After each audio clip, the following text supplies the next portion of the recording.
Let's talk about time and time crunches and manifesting on a time limit. Okay, first and foremost though, all right? So let's talk about time again. Check out my other video on it where we break down a little bit more of a quantum science-y understanding of it. Time as process, go check that out.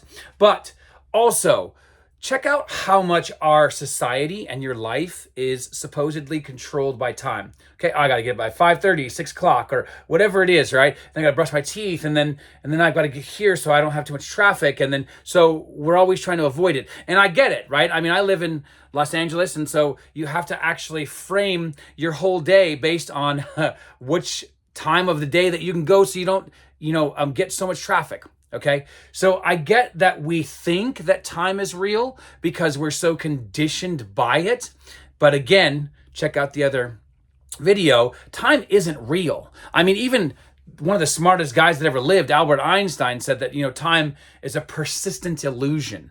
Okay, what does that mean? It just keeps showing up, right? But why does it keep showing up? Because we keep relying on it. We keep defining our relationships through it, right? Hey, I'll meet you here. Okay, so when I lived in Hawaii, okay, one of the first things that I was taught very early on while I was there is people don't really operate on the same type or mentality of time that, let's say, a typical Westerner would, because it's like, okay, man, I'm really got to get here and I got to get to my next meeting, and it's going to show disrespect. Okay, there you go. That's your first belief system about time.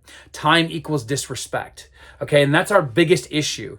Okay, because one, there aren't all cultures that agree with that, but it's a very westernized understanding of time. Now, this is very important because you have to realize that we are only experiencing our beliefs.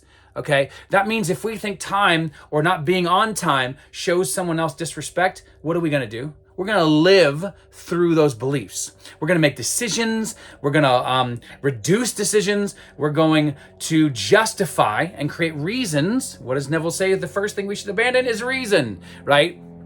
So we are creating links in a belief chain that are forming pressure and sometimes, unfortunately, even mental health issues because we're not always on time. Okay, so what do we do with that? Well, one, you have to realize that time is a belief. Time is also, like everything else, a manifestation. Okay, because again, even quantum science says time is a process, not a moment or a second on your clock or watch. Okay, this is very important to remember because time is a belief.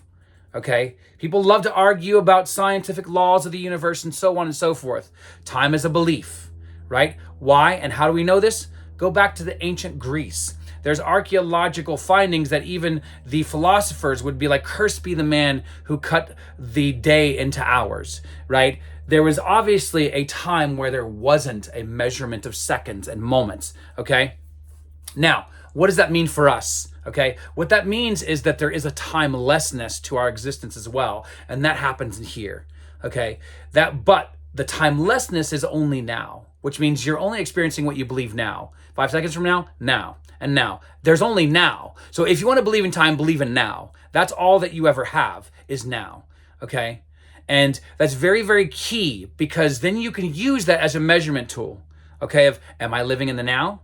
Am I living in a false idea called the past, which is accepting a story about certain things that happened to me, and I keep repeating these things called memories, which are really just nothing more than states akin to sleep or imaginary visions that we've created, and we keep retelling through our emotions, and we keep telling through our sharing of our stories with others, and so on, right?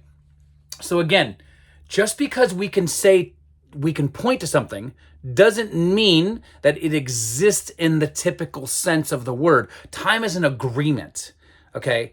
So what you're doing then is that you are saying, because I live in this huge culture and everybody's on time, right? I'm agreeing to that culture, okay? But that means you're also agreeing to the beliefs that are loaded with it, okay? So this is very all important for you because if you're trying to do a time crunch or if you're trying to do hey, can I manifest on a Friday? 100%, by the way, the answer is yes, okay?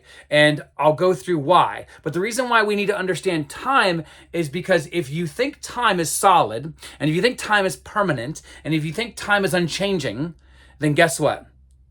Your beliefs around time and time crunching and time manifestations are going to be just the same. Okay, so first and foremost, you need to work on getting yourself into a mental space of accepting. And when I say mental space, not just for that manifestation, I'm talking about until you live in, I mean, from life, from birth to death. You have to get yourself into a mental space that time is not important. The importance upon time is a belief system put upon us by culture, parents, stresses, whatever we have done and normalized it, right? Time is not important. Okay, now that's actually going to help you do a time crunch manifestation. Okay, so why? Because if you don't care about it, then you're not as stressed about it. And then you're not generating a manifestation from stress.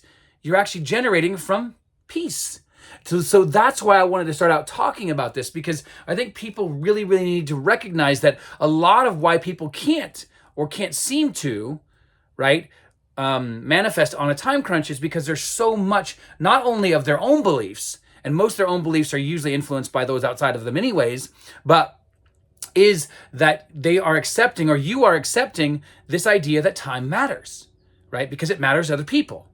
So then that means it must matter to you.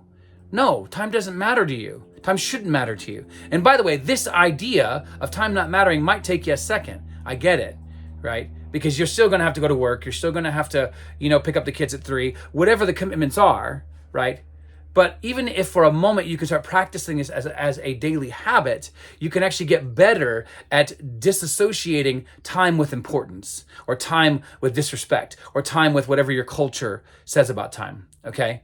And that's very, very key. Then you can begin time manifesting. Okay, now here's the tips that Neville breaks down, and I think they're really good, is that every day has a certain feeling to it. Okay, now remember, for him, feeling is the secret, but feeling is not about emotions. Feeling is about conviction. You're being convinced that you are that person. So if you're like, okay, so like for example, in the West, we hate Mondays, we love Fridays. Okay, so there's a certain feeling to each day. Saturday and Sunday, oh, I feel rested, right? And so again, Wednesday, oh man, we literally have a subculture where we choose language to call days of the week, right? We call Wednesday hump day, right? Why? Because it's getting over the hump of the rest of the week. Why? Because people want Fridays. Why? Because they hate Mondays. Do you get it? There's a mindset, okay? Now, I don't personally agree with that mindset. I think it's awful, and it pretty much just perpetuates hustle culture, which is bad. But anyhow, what I want to do is I want to give you these tips, okay? So imagine every day of each week will have a certain feeling to it, and it does, right? And you know what it is for you. And so what it is you choose that feeling, and you say, okay, I need this by Friday. Okay, well then generate that feeling of it being on Friday. But remember, it's the feeling or the conviction that matters.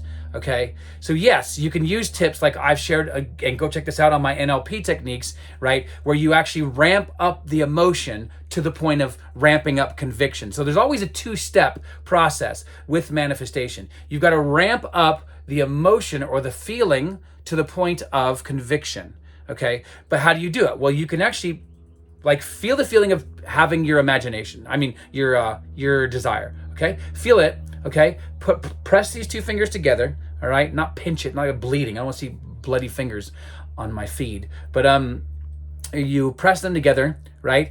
And you pinch it. Every time you feel the feeling of that you want to be feeling, relief, joy, excitement, whatever it is, right? Press that together. Okay, what's that doing is it's training your body to feel the feeling, and training your body to condition that feeling into you.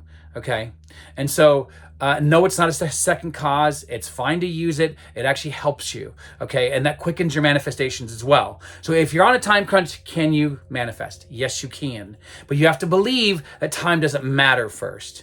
Okay, and that's the first port of call. And then again, second, feel the day of the week. Give it a feeling. Give it a certain feeling to it, and then be like, oh, I have it. It's a feeling of relief, and so on and so forth, right? And the more that you do this, the better that you can get at actually time crunch manifestation, okay? So try these techniques, try them. And again, like I said, it might take you a second to get used to this and get used to this idea of giving up time as important. But I guarantee you, the more that you commit to this process, you will get better and better and better and better. And that's the key anyways.